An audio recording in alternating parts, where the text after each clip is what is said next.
Good evening, everybody. It's Wednesday night. It's 8 p.m. We are live on YouTube, Facebook, Twitter. I think I put this one up on my personal Facebook page and 15 Now page as well. So thanks wherever you're tuning in. Please share it out. We appreciate the support. If you'd like to make a contribution, you can go to www.njrevolutionradio.com. You'll see some stuff streaming on the bottom of the page if you're watching one of these live streams. But if you're listening to the podcast at home, check out the website, and you've got all the links where you can contribute there. It's a really big night. We have a really big topic, but really quickly, hi, Diane Moxley. How are you? Good. How are you? Doing good. Doing really good. We are going to jump back to a discussion between you and I, because you and I haven't talked enough lately, and the Democratic Party, once again, has done the same thing. Yeah, Dem's gonna dem. They're gonna dem. So we will definitely get into it. But local news on a story we've been following here at New Jersey Revolution Radio. As soon as I heard about it, which I think is over a year, we were mentioning the hashtag Justice for Jameek every week for a long time, and we were asked by the family to just kind of take a step back. And so we if you've watched the videos and you watch the intros to our shows, you're going to see that hashtag, still hashtag Justice for Jameek. We encourage you to check that out. But we have, at the request of the family, backed up. But today, somewhat of an atomic bomb hit the situation, really. I mean, and so we bring in Corey Lewis Teague, who is here as an activist tonight. He happens to be on a school board, but that's not why he's here tonight. He's not talking about school board issues. He is talking about a very serious issue in regards to police murder up in Paterson, New Jersey. Corey, thanks for joining us tonight. How are you? Absolutely. I'm doing fine, brother. It's been pretty busy lately. The last 24 hours have been pretty hectic, but we're good. Yeah. So really quickly, just the background. We haven't had you on a little while. It's been a little quiet on the front of publicity, but as we know, things have been going on behind the scenes. Tell us, it's been about a year. Give us a recap of what happened here from the very start as much as you can and as quickly as you can. Okay, on January 5th, Jameek Lowry entered the Paterson Police Headquarters at 111 Broadway in Paterson. He was seeking help and water. He was frantic. He was scared. He knew that there was something that was going to happen to him that wasn't good. He requested the help of the police. They did not help him. They actually stood there. If you look at the video again, you'll see them just leaning up against the railing like it was a bar place. And they did not help him. And, we already had the suspicion that he died in that ambulance on the way to St. Joe's Hospital. And we also believe he was already dead upon arrival at the ER. So for the past 13, 14 months, 15 months, we've been out here pushing and Justice for Jameek and so forth.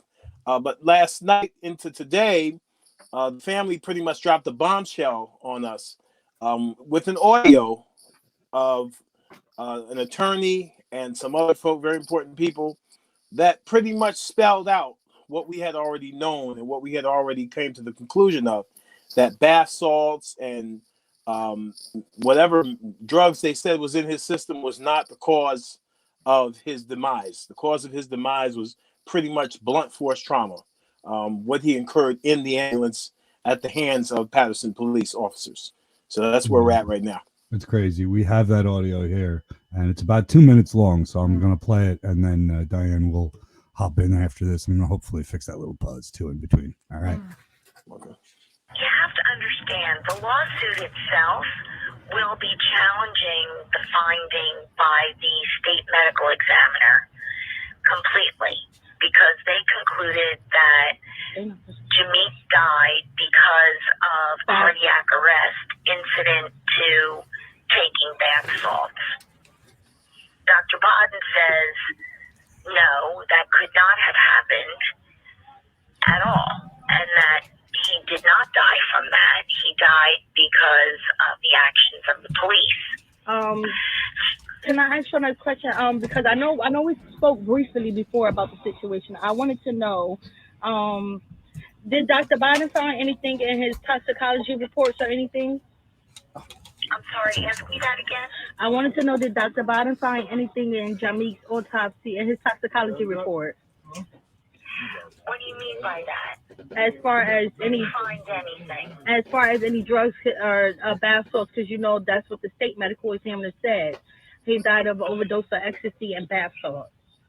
Yeah, there were some. You can adjust your shot if you go with your shot. Blood, but Yeah. Dr. Boden's opinion was that it was nowhere near a level that could have caused cardiac arrest. So, which was it, bath salts or It ecstasy? had another name, and I'm sorry, I don't have the report in front of me, so I can't really answer that question.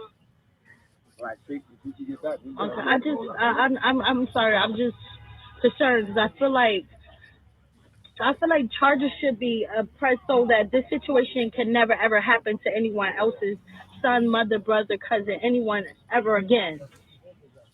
That's what I'm trying. My thing is I'm trying to make sure this never I happens. certainly agree with you, and I think that once the lawsuit is filed, that it will provoke that kind of a conversation. Okay. All right, so See there that? you have it. That's heavy, man. No, it kind of speaks for itself, and I don't. Diane, you haven't heard that yet, have you? No. So who were the speakers in that audio? The speaker that was asking the question was Millie Lowry, that is Jameek's sister, and the attorney. Well, and that's a complicated case. You know, it's going to be kind of hard to get into that, but it's the attorney representing Jameek's estate, who basically, you know, answered those questions. Okay, so is that attorney about to file a lawsuit? From what I heard, yeah, from what we heard in that voice recording, it seems that she's preparing to file a wrongful death suit based on what the conversation was in that particular audio. Okay. Yep. So nothing has been filed at this time. Not that I'm aware of. There might be. I wouldn't, because I'm not really too close in that area, so I'm not really sure. They probably are, but I know that once it's filed, like she said, it's going to provoke a conversation now around police brutality and things of that nature. And a lot of people are going to be held accountable. Let me tell you, today, I called for the resignation of the mayor and the prosecutor today, because they, you know, the cover-up is, my uncle was a detective in New York City for 30-something years, and he always tells me the cover-up is worse than the crime. So, I believe that the cover-up, the extensive measures that they used, the administration, to cover up the situation is beyond reproach, and they really need to do the honorable thing and step down. Okay, so this lawsuit is going to be filed imminently, as far as you know. What's the situation? Well, based on what I heard today, it sounds pretty straightforward that she's going to file. You know, based on what we heard, because that's pretty much all I can advance what we heard in the audio. Sounds like she's ready to go, like she's ready to file, and it's going to be interesting. That whole court case, I plan to attend every hearing, every request for what's the term, for proof or whatever they're going to do. I'm going to be at every discovery. Yeah. I'm going to be there. I'm going to be there for all of that. If they need somebody to testify, whatever, I'll be there to be there for the family. Can I ask? I'm sorry. I'm sorry. Yeah. Can I ask the reason for the public release of this audio tape at this time by the family? Obviously, this was made a little while. This is I don't know when this was made or anything, any dates on it have been released or whatever. But why did the family decide? Okay, we're gonna put this out. Well, last night the police decided that they were going to harass the family some more. His Jameek's sister went to handle some business, take care of some business, go to work, and a Patterson police sergeant came up to her and her daughter. She had her daughter with her, and he spit in that direction. Had she not moved her daughter out of the way, that spit would have got on her daughter. So there was a little brief exchange between her and the sergeant. And immediately following that, the family decided, okay, they want to start this again. Let's put it out, because we were going to wait originally, but after that, we said, nope. Okay, they want to start playing around and start the harassment and the intimidation and all of that. So we're going to launch it. And now there is a roaring outcry from the community now that the administration needs to step down. When people are hearing this for the first time today, and they are blown away by hearing the words from the lady. So, it's safe to say that there's going to be some changes in the city, for sure. Okay. Mm-hmm. You're going to keep us informed as this story progresses. Oh yeah, absolutely. Absolutely. And let me ask you, so has Patterson closed this case? What? Well, they left it in the hands of the prosecutor's office, who said, who concluded that it was bath salt. They had a heart attack in bath salt, but they have an issue because Dr. Bodden, who is a very well respected pathologist across the country, who's known all over the world, concluded that it had nothing to do with bath salts or any of that. That his death was the result of the actions of the police in that ambulance. So now we have a situation where the prosecutor's office submitted an autopsy they omitted everything that had to do with the physical, noticing his face and his body and so forth. They left a lot of that out. They wanted to go straight to, first they said it was meningitis. When that fell through, then they came with the bath salt nonsense. And, and then they tried to just close it and say, oh, it was bath salt, and there you have it. Hoping that Dr. Bodden would not come forward and they would not find that information. But as it turns out, you guys heard the recording. You guys heard the audio. So now the conversation is going to shift from, saying, oh, this is finished, this is closed, to, who is it that's going to lose their job now for submitting, a haphazard report, a haphazard autopsy. You know what I mean? So that's where we're at now. So now somebody got to lose their job. Somebody has to go to jail. That's where it comes down to. And I believe that when that happens, the family will then at least be able to have some side of relief. But justice is what is being demanded right now. That some people need to lose their jobs in that medical examiner's office. Whoever was responsible for that autopsy report that was submitted needs to lose their jobs, and people need to be held accountable for what they did. Okay. Mm-hmm. Well, thank you for keeping us updated, and I'm so sad that the Lowry family still doesn't have justice at this time. Right. But we're still going to keep going until they get it, for sure. Okay. Yeah. Well, thank you so much. Corey. Really quickly though, before you go, Corey, please, how can we follow the hashtags and the current links? Please make sure that our audience knows. As most, like I said again, we've been quiet here at the request of the family, but we've been keeping the hashtag, at least Justice for Jameek, out there in our opening and closing credits of every show every week, so that people can come in. But please, where else can we follow, and where are we going to get the latest? If you go to Corey L. Teague or Corey Lewis Teague on Facebook, you'll go right to those would be like the first two selections on the search engine. Click on either one of them, or you can also go to the page We Demand Justice for Jameek Lowry. But for current events, go to Corey Lewis Teague or Corey L. Teague. And just so you know, the family they tagged me in a post last night, and they simply said, Corey Teague, do your thing.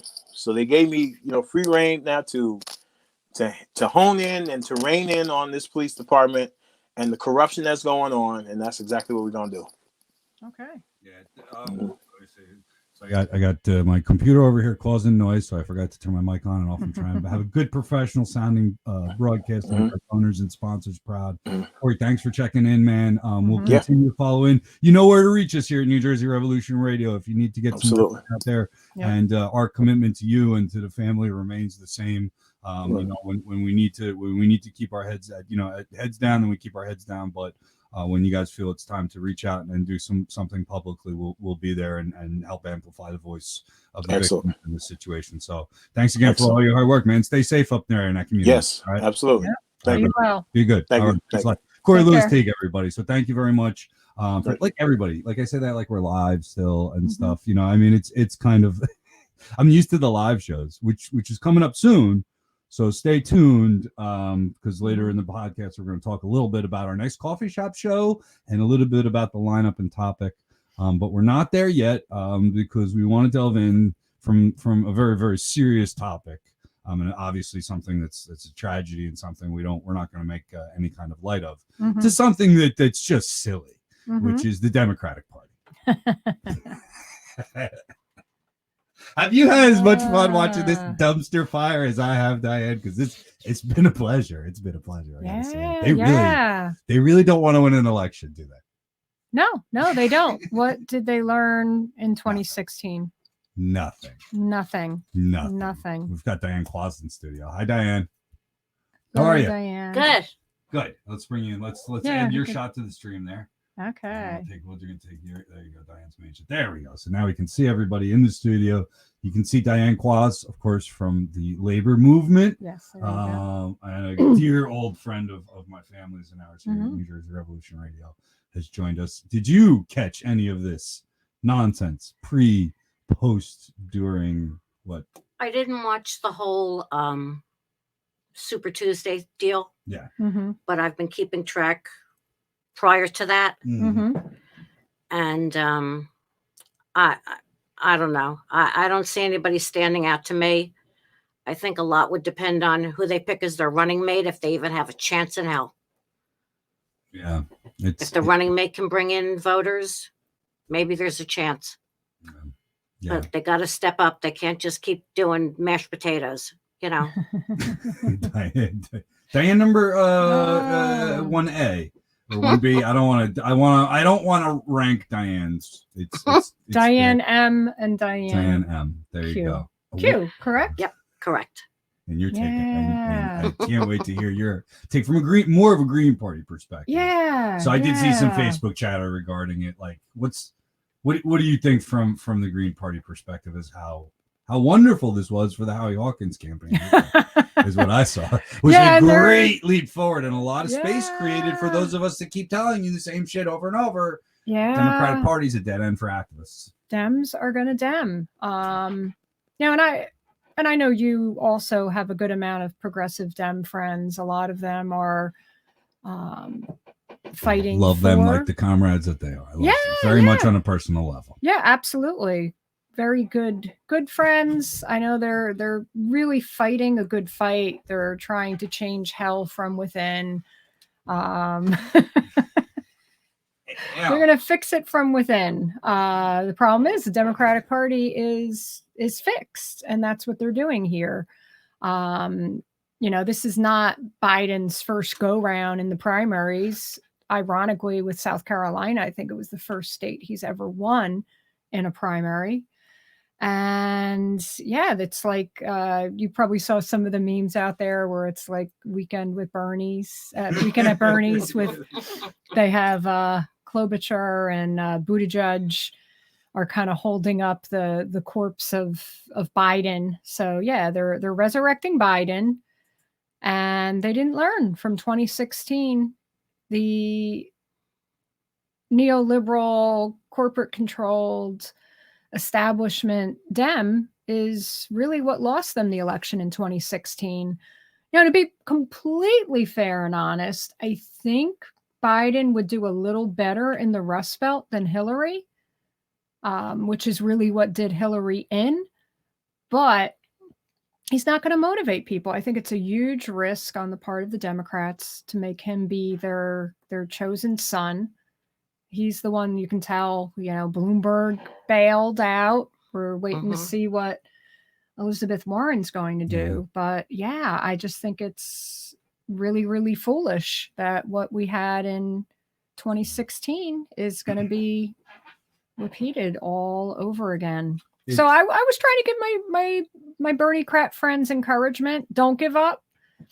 I am a political wonk, so I spend a lot of time doing, analysis, looking at the 2016 versus right now. We all know Hillary won California because the DNC staged an inappropriate straw poll of the superdelegates the evening before the final Super Tuesday that had California and New York and New Jersey in it. which really made California and New Jersey tank for the progressive, who was Bernie, and give high numbers to Hillary. So it was good to see that Bernie had really, really good numbers in California. But the other thing that I noticed, and I was tracking this and going nuts during the 2016 primary, was that all the states that Hillary won, well, not all, Hillary did really, really good winning red states because the Democrats that are there tend to be more conservative leaning. And that's what's happening. Biden tends to do well in red states. Well, we need to see who's going to do good in swing states. I hate the Electoral College, but it's what we've got. And you've got to have an electoral game plan that considers that. So, yeah, he's doing well in conservative red states. And, you know. Did you hear the concession speech of the two candidates? Of Buttigieg? Yeah, Buttigieg and Elizabeth Warren? Elizabeth Warren. I didn't. No. Okay. So what would you say? Well, that they were backing Biden, and Biden got up and made reference to the fact that he considered Pete, which he's never said this before, the fact that he considered Pete to be the equivalent of his son Beau. Wow. Yeah, it was almost tear jerking. Wow. This is So- the problem, though. What the fuck's that got to do with poverty and the fact that Medicare for all is getting blocked by him? Well, this was his old thank you for backing me. Oh, for the But love of I got a Christ. feeling that he's going to bring Pete in as his running mate, Oh. just because of the speech that he made, thanking him, and the fact that he was the most. What the hell did he say? He was the most moralistic or highest character person he's ever met. Such a and, load of shit. Well, I'm just saying. I It's a have load a of feeling shit, because of the way he accepted that from him and what he said about him, that he was going to bring him in as his running mate. He's also trying to appease the Buttigieg supporters and bring them over, make them Because feel he even comfortable. said, "Come on in." This is what To Yeah. the Elizabeth and Pete so did backers. so and Bernie said it. Yeah. Bernie said the same said, thing. "Come on This in." is what grosses me out about Oh, and I'm it. sorry, you meant Amy Klobuchar. I'm sorry. Yes. I Sorry. was like, wait, where'd we go? Right. We're Sorry. wondering where No, Liz Warren's going to go, but Liz Warren's hanging in. It's Right. It was Amy. Klobuchar. Yep. Yeah. Sorry. And you know, all your supporters and backers, come on in. Mhm. You know, we'll welcome all of you. So Yeah. we'll see. Yeah. We'll have to give it some time and see. We have another big Tuesday. It's not a super Tuesday. Mediocre I would Tuesday? tell, I don't know, you want to track with the Bernie campaign, but you know, in the Democratic Party, you know, I'm not a Democrat. I'm a Green. And like you said, hey, you know, we got Howie Hawkins running on the real Green New Deal. The truth is, Bernie Sanders' Green New Deal is actually not so bad. He worked on a Green New Deal that is a lot better than what the Sunrise Movement is pushing and the regular Dems are pushing, because it deals with cuts to the military, and it actually mentions worker-owned co-ops. Shocking. Yeah. Cool. Yeah. I've heard we've definitely on the left and in the Green Party been able to push people that support Bernie Sanders and other progressive candidates, I think. So I think there's an efficacy of the third party, particularly the Green Party, in the United States market. There's weird people out there from the Democrats that are really obsessed with Green Party politics. And they're always trying to court us. Tell us what to do. Or ask for, you know, and listen, I like that they look to us for influence and stuff like that. And I think that those kinds of relationships, even though they're at times difficult to deal with, they're important ones because we do push them on policy. Yeah. And even if we're not really having great electoral success, which we're got to be honest about our electoral success, watching the Democratic Party really just grosses me out. I mean, the way they talk about it, and like people are talking about Elizabeth Warren, what's she going to do? How is she going to position herself best for a spot in the next administration? Like, I give a shit, you know, and Joe Biden's son, it's a heartbreaking story. You know, I have children. I'm not going to sit here and mock a dude that lost his son, but quite honestly, there's plenty of poor people whose kids get brain cancer who don't have health insurance. Yeah. And you don't seem to give a shit about any of them, Joe. So you know what? Eat me with your dead son and your rhetoric, because it's empty. It's empty when it comes to policy. It's empty when it comes to caring about the real problems that everybody faces. And if you just listen to the coded racist language all over this thing, man, white people are just so clueless as to how racist they are. Every time I hear about the middle class around the kitchen table, who the hell you think? You think they're talking about African American families or Indian families or Mexican American immigrants? They're talking about white people in the Midwest. They don't give a shit about nobody else. That's all they're appealing to. And it's so disgusting. It's such a horrible political line, you know, and watching, you know, and then hearing about who's supporting Joe Biden, corporate America, union busting law firms, and all the labor unions that are just sitting back right now watching Bernie take this. The union members, I'll give credit to where it's credit to the younger union members, the Our Revolution union members, the older union members that were around and kept those socialist roots around, that have bled into the Democratic Party, like, are busting their ass. And the union movement is once again sitting on its thumb, waiting to see who's going to come out on top so they can put their money against the sure-cut winner, right? Who's going to wind up losing to Donald Trump. And you will have wasted millions of dollars of your members' money once again on politics that only about 1/10 of them actually believe in support. The unions could have Bernie, number one. Bernie could have won in a couple of those states had unions thrown their money into this race already. But you see conservative unions backing Biden. You see the progressive unions sitting on their ass doing nothing to make sure they can back who's in the Democratic Party, because they got their gutless union leaders out there right now that will not stand up to the Democratic Party. They're going to continue to back the same candidate that union busting lawyers are funding. And why can't the unions? The unions right now. I'll dare you all, poll your members right now and find out who they want to throw their support behind. They'll ignore the poll. They'll do what working families did. They won't bother. They'll do what working families did. Poll they'll take a poll and then they'll have super delegates vote, which is what the working families did. They'll have their leadership. Each leadership member's vote counts times 10, right? I've seen this mess up close. I dare you, poll your members, let them have a voice. Diane, you've seen this mess up close. Absolutely. Am I saying anything wrong here? No, absolutely. It's a roulette wheel. They'll tell us how to vote. They'll tell us how to vote. That's it. They don't ask us how we want to vote. Give a shit. Or what we think. No. And it's best. This is how you're going to vote. And it's based on their brothers, uncles, nephews, cousins, roommate getting a contract with the state. It's some bullshit that has nothing to do with the membership's concerns. Because one candidate voted for something that we needed, and it doesn't make any difference what they do the rest of the time. But that one thing we needed back. They don't get anything back from the politicians. This happens in New Jersey, across the board, state elections, etc. I mean, how many people do we know? I was a union member for over 14 years.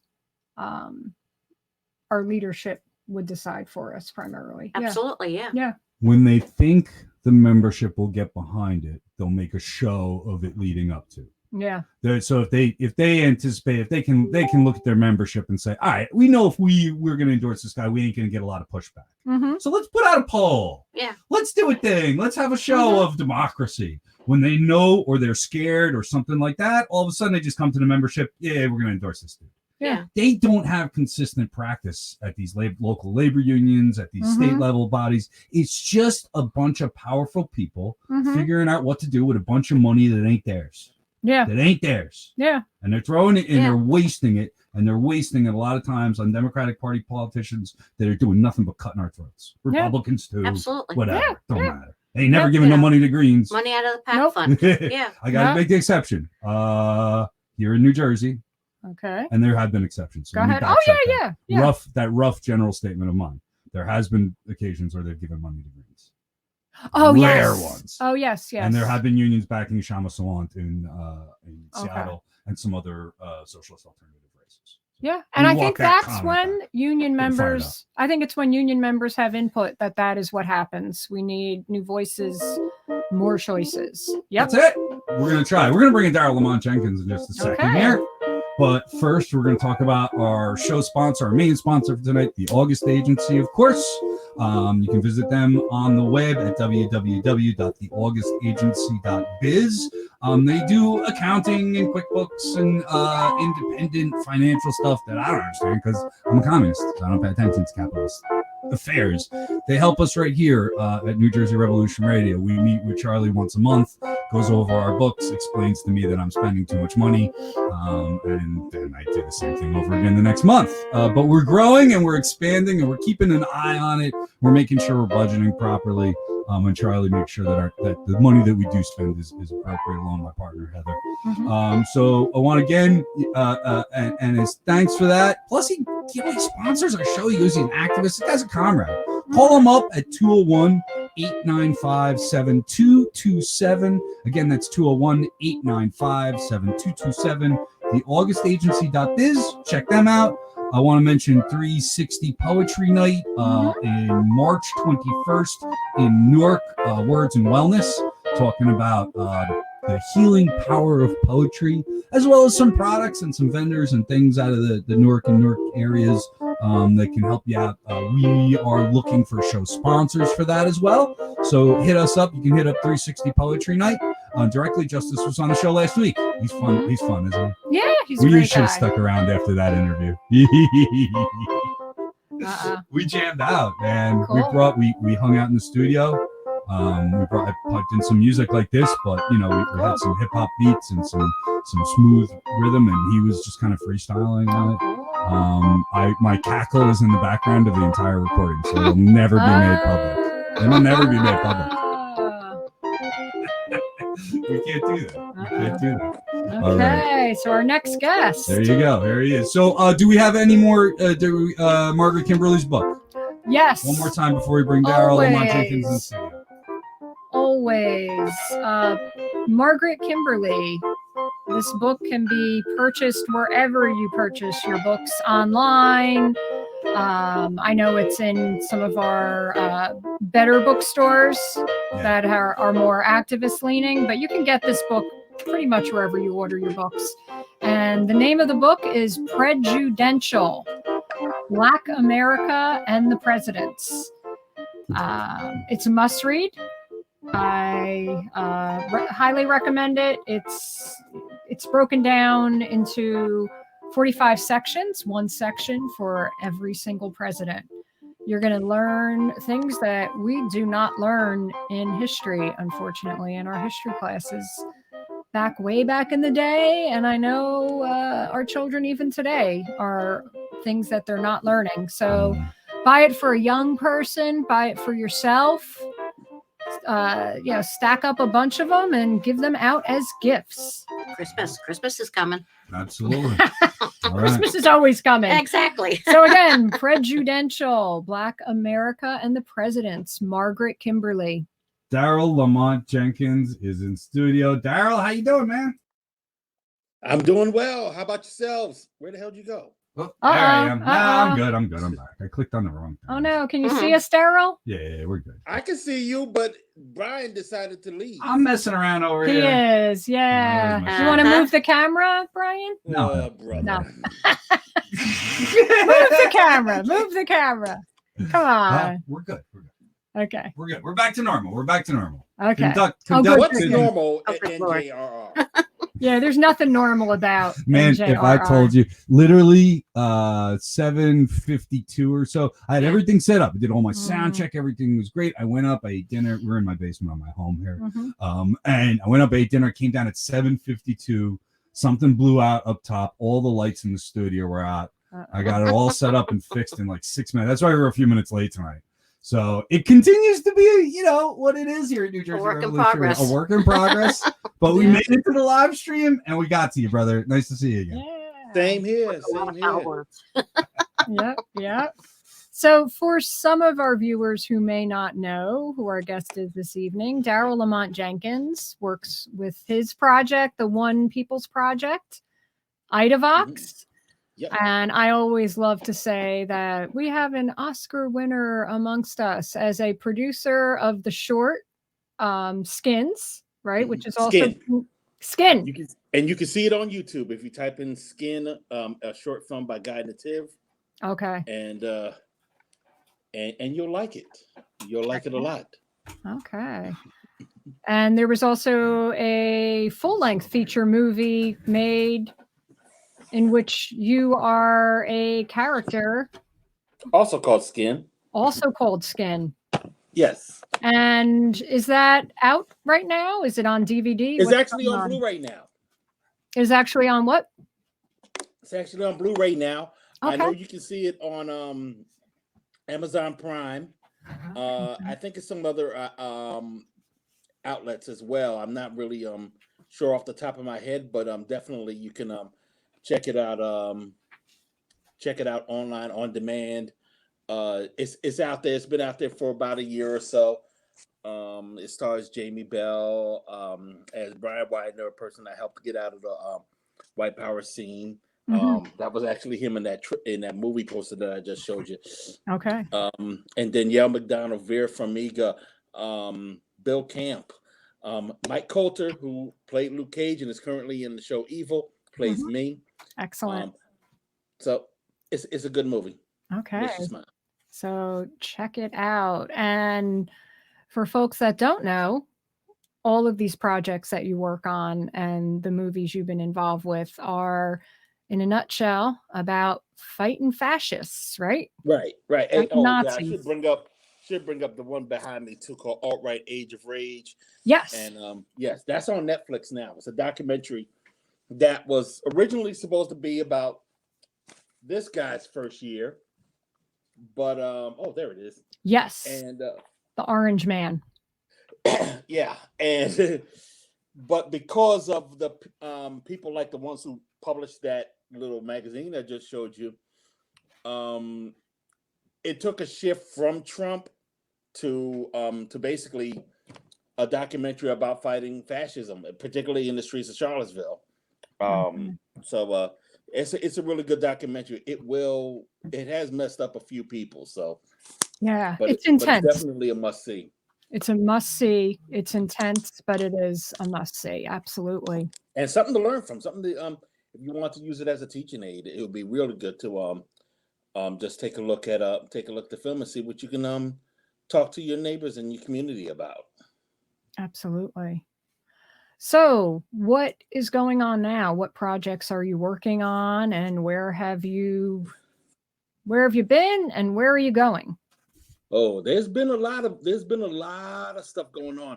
I'm working with a crew called the Anti-Fascist Unity Coalition, and basically, we're getting tired of the narrative that seems to be more or less allowed over the past couple of years that anti-fascism is an evil thing. Antifa are terrorists and all this nonsense that's being parroted by people who are actual terrorists who are going to jail for being terrorists. And we don't like the fact that we really haven't put ourselves out there publicly. Just so there's an effort to just basically have a little bit more outreach on the part of ourselves, in the sense that we want to do more community-oriented events and projects.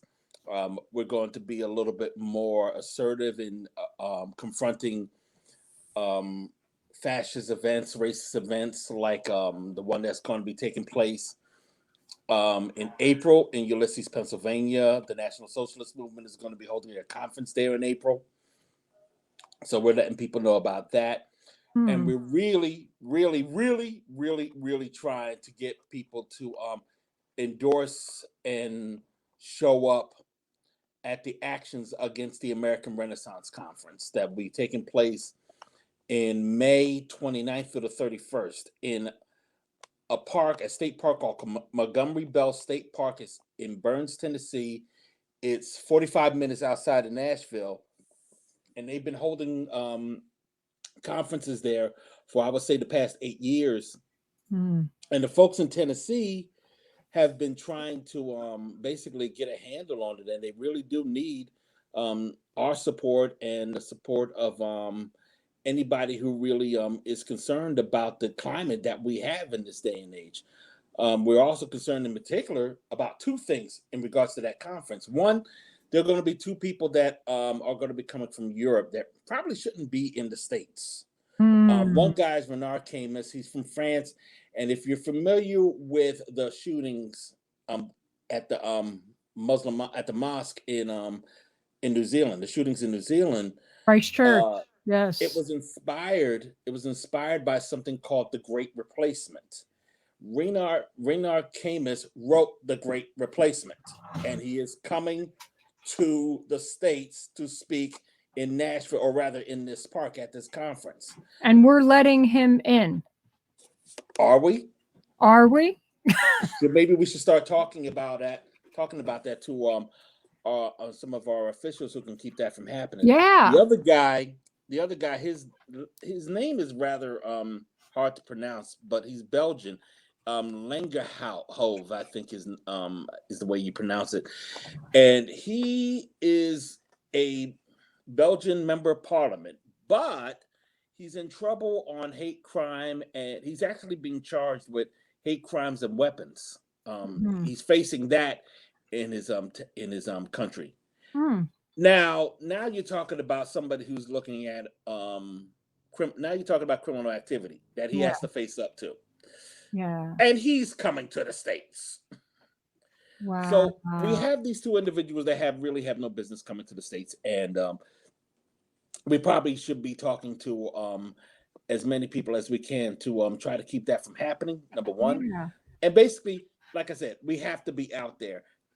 The second problem that we have also in regards to that is the state of Tennessee really doesn't want us to be there. Okay. State of Tennessee has I make the point about the fact that about alt-right Age of Rage. Now, one of the scenes in alt-right Age of Rage is us protesting this particular conference. Oh, that's the conference in Age of Rage.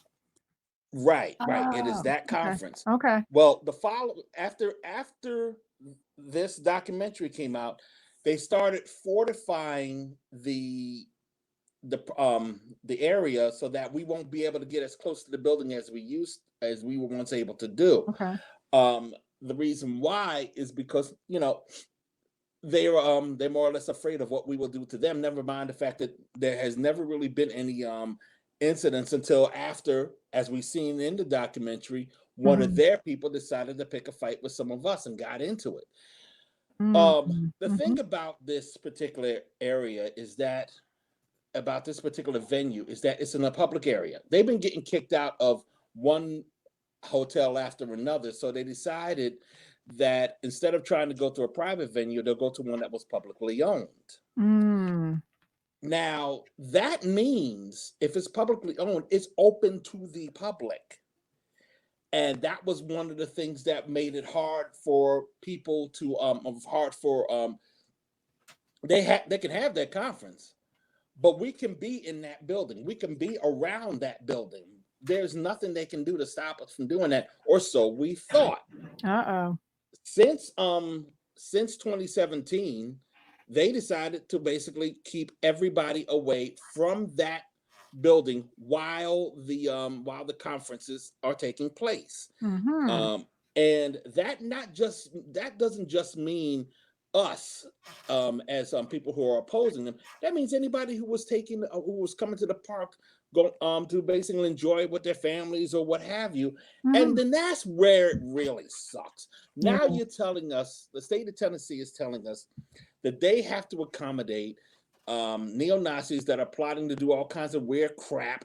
And because of that, everybody else has to be held hostage by these idiots, the general public, basically. And it has gotten, and it's become such a safe space for that element that other groups are coming to that park to hold conferences. It hasn't been announced yet, but the Council of Conservative Citizens and the American Freedom Party are going to probably hold their conference in June in this same park. They have done it 2 years in a row now. So Tennessee really needs our help. Yeah, absolutely.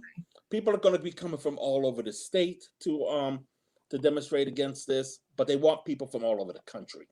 Okay. They really, really, really want to draw attention to this so that both those conferences will just go away once and for all. It needs to come to an end. Yeah. And absolutely.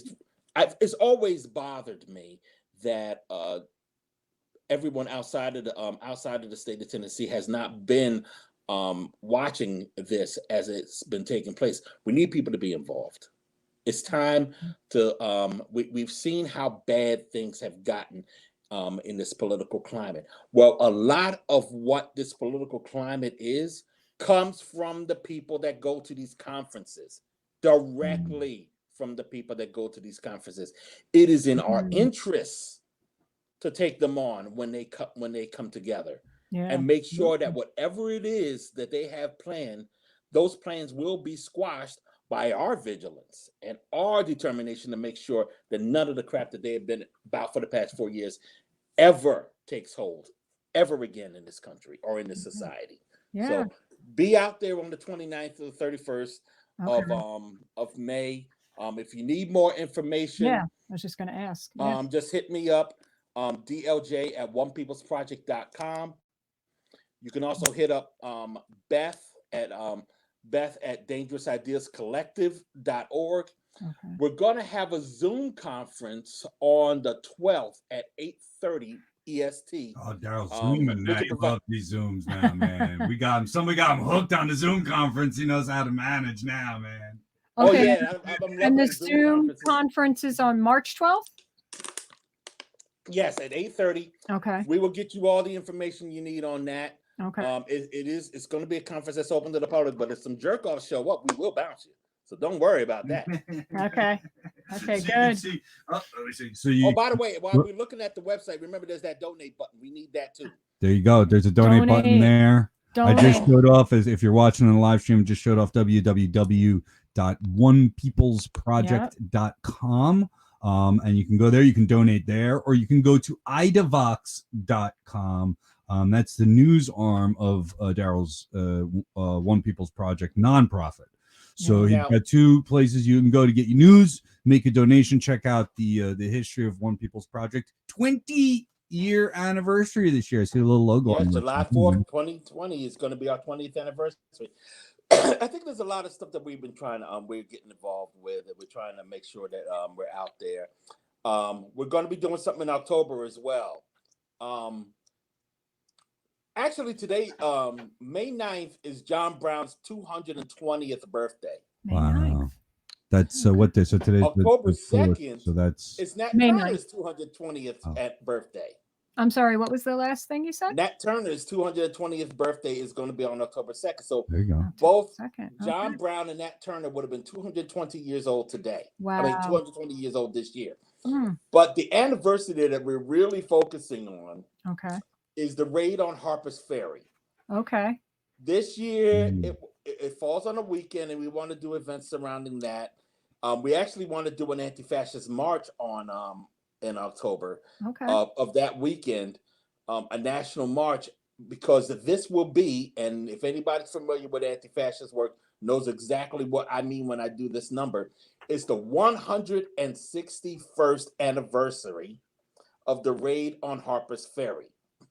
161, for those who don't know, is just a numerical code for AFA, anti-fascist action. So and it's something that we thought, we got to do it this year. Absolutely. So we would like to see if we can get a national march or even a global anti-fascist march. In October, probably on the weekend hopefully on the weekend of Harper's Ferry. And if anybody wants more information about that, again, hit us up at dlj@onepeoplesproject.com. We're going to announce more about John Brown 161. That's what we're calling it. And hopefully we can make something happen. I will tell you this right now. I think that will be a perfect time for all of us to come out to reinforce just before Election Day that we're not going anywhere regardless of who wins. Absolutely. And that we are intend to shut down any kind of fascism that rears its head. And all you conservative pundits, rather or rather the so-called citizen journalists that think that they're going to make such an event a chance to probably play gotcha or try to make us look bad.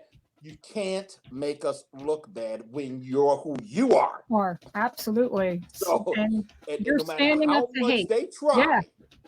we don't Absolutely. go for optics. Yeah. You go for optics, and you fail every time. Yeah. Because All you don't have to do understand is, exactly what the deal is. pop open a live stream, and they tend to just make fools of themselves. Yeah, I mean, I'm not afraid of a camera or a live stream. I mean, I'll say if people are trying to not be on camera, you respect that. But typically, at your events and what you're doing, you're not breaking any laws. You're standing up to hate. exactly. I mean, when you try to make us look like the bad guys, you actually make us look pretty good. So, but the thing is, if we tell you to step off, and you don't step off, we're going to fear the worst, and we're going to think you're up to something, especially if we don't know who you are. Yeah. So, Okay. so I'm telling you right now, we're not here to play your games. We don't play games. You All right, do. brother. Yeah. Thanks a lot, man. We're going to keep an eye on Okay. everything that you do. Thanks a lot for joining us tonight. Check out Daryle again. Yeah. OnePeopleProject.com, Thank you. idavox.com. Thanks a lot, brother. We'll see you real soon. All right. All Good right, to man. see you. All Take right. care. So before we go and finish up, we got some events. We have some events. I don't have much around the state, but I did want to mention something for public health reasons. We've talked about viruses and the flu shots and things on this, and I think the last time we did the virus show, I was already regretful that I didn't hop on it earlier because some serious legislation didn't pass, and it would have been benefit. I went to my weed doctor to get my new weed card the other day. Okay.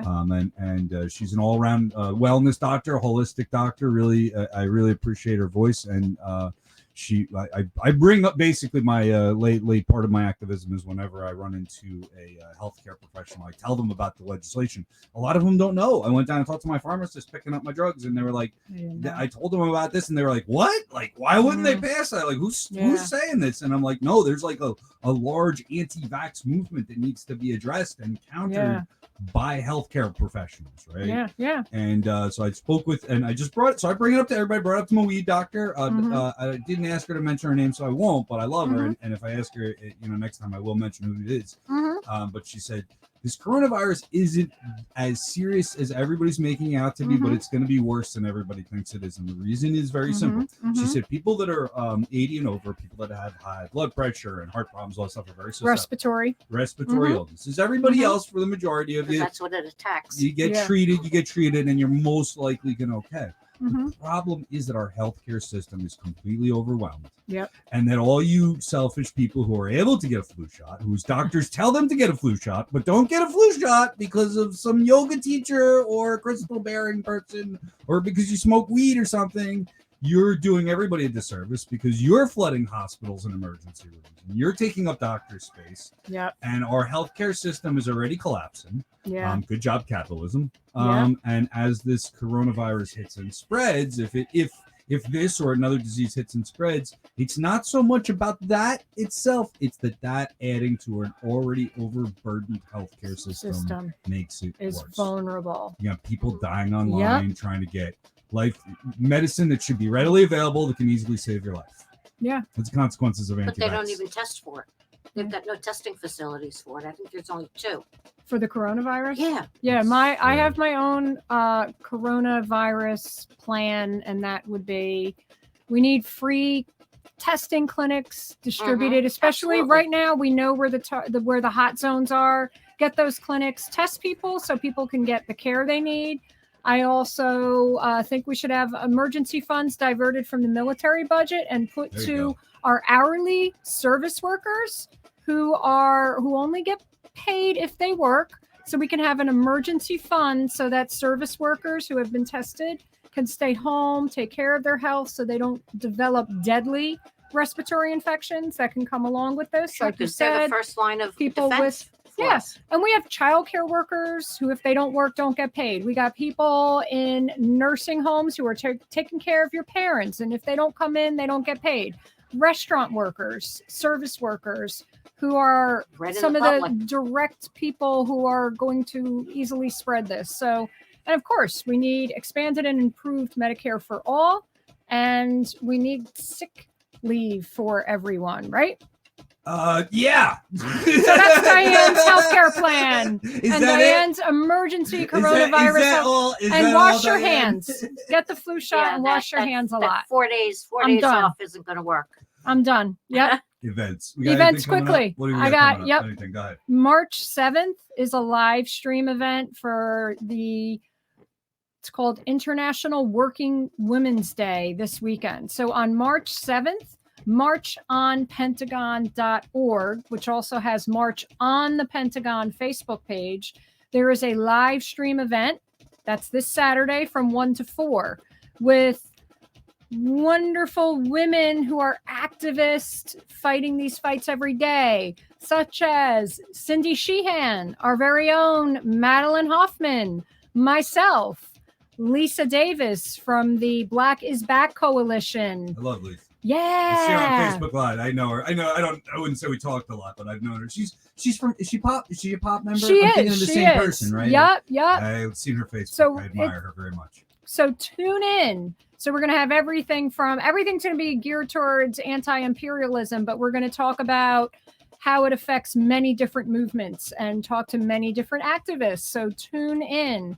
On March 8th in downtown Newark, we have a celebration of activist women locally in New Jersey, and that is also International Women's Day. That is March 8th from 1 to 3, downtown Newark in front of the historic courthouse. So again, we're going to have amazing women activists who are on the front lines in their communities every day, fighting for the wars at home and abroad, fighting against the wars at home and abroad. Thank you very much. Is Zeus going to be out with you tomorrow, Diane? The computer died, just so you know. That's okay. I You shut got that, one I shut stream. that feed off. That's okay. No, nothing got interrupted. Nobody noticed. Good, That's a good, because thing. it's just us now. That's Okay. cool. No, Excellent. Diane is going to bring Zeus her award-winning. What's the title? What's Zeus's title? Grand Premier cat. This thing's It's going to come in?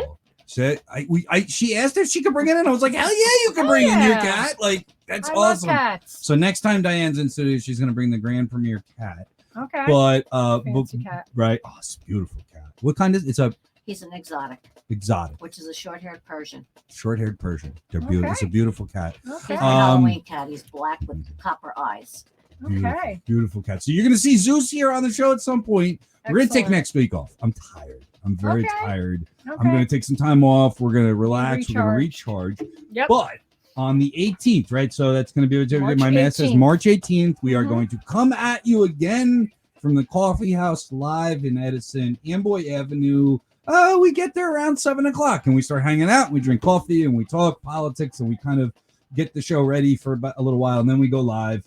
Okay. The topic is independent media, which we obviously have a great interest here in at Mhm. New Jersey Revolution Radio. Special guest from Newark, Essex County, from the Eric Dawson Show, Eric Dawson himself Excellent. will be joining us at the Coffee House. So if you're a fan of Eric Dawson, if you're a fan of Diane Moxley, if you're a fan of Diane Quaz or cats Or Brian Powers. Darren Powers, gardening, weed, coffee. There's a lot of different topics of discussion Come that get on generated at the Coffee House on Amboy Yeah. Avenue in Excellent Edison, New food, Jersey. Good excellent food. coffee, tea. The whole thing. It's a Yep. nice little. It's a nice. And our it's- friends and family come out and everybody hangs out. It's wonderful. It's great. It's a revolution. It's like it's going out with your buddies for a coffee and bullshitting about politics. I enjoy it. Yeah. People stream in, and we're going to put together this panel, which I feel is very important. We have to find out what bar wants to sponsor us and do an hour and There you go. wine. Just an hour, and- though. Just an hour. Wine and Because after shots. more than an hour, we might be in some trouble.